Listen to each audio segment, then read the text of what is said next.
Minyak, kekuasaan dan intervensi AS di Venezuela. Di perairan Karibia yang hangat, di lepas pantai Venezuela, dentuman ledakan menggema. Bukan badai yang datang, tetapi 3 kapal perusak Amerika Serikat yang mengawasi. Dan serangan udara yang mengklaim puluhan nyawa. Ini adalah babak baru dari sebuah drama panjang. Sebuah permainan catur geopolitik di mana bidaknya adalah minyak, kekuasaan, dan kedaulatan sebuah bangsa. Cerita ini berakar jauh sejak awal abad ke-20, ketika kekayaan hitam ditemukan mengalir deras di perut bumi Venezuela. Perusahaan-perusahaan AS mengendalikan harta karun ini. Hingga pada 1976, pemerintah Venezuela mengambil alih. Sejak itu, hubungan tak pernah sama. Lalu, datanglah Hugo Chavez dengan ideologi sosialis sayap kirinya, membawa Venezuela lebih dekat ke pangkuan Rusia,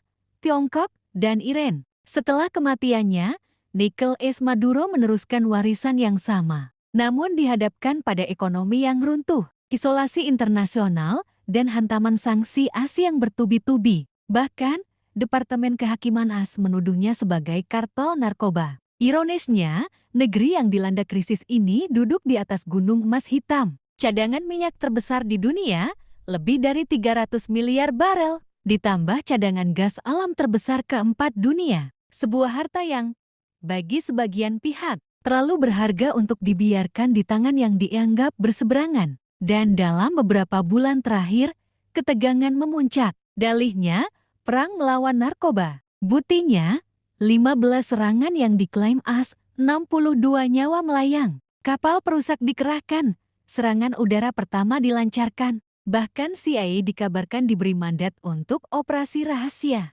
Namun, bisikan di balik layar, seperti yang dilaporkan dan New York Times, mengungkap tujuan sebenarnya, menggulingkan Presiden Maduro. Lalu, bagaimana rencana Washington ini akan diwujudkan? Analisis memetakan 3 skenario yang mungkin. Skenario pertama, pemberontakan internal. Washington mendorong kudeta dari dalam dengan dukungan logistik dan intelijen. Namun, skenario ini rapuh. Oposisi terfragmentasi, sementara aparat keamanan pemerintah masih kuat. Skenario kedua, serangan militer dan operasi pasukan khusus untuk menangkap Maduro. Media Barat sudah mempersiapkan narasinya, terutama dengan momentum hadiah Nobel Perdamaian untuk pemimpin oposisi, Juan Machado. Skenario ketiga, tekanan dan negosiasi mematikan. Trump memilih skenario kedua yaitu operasi militer dan penangkapan Maduro serta pemaksaan kendali atas sumber daya. Lalu apa yang akan dilakukan Trump selanjutnya atas Venezuela? Pemilihan umum yang terkendali akan disusul kemudian, memastikan kemenangan pihak oposisi yang pro-AS. Apa yang terjadi di Venezuela bukanlah cerita baru, ini adalah pengulangan dari pola lama yaitu Panama 1989,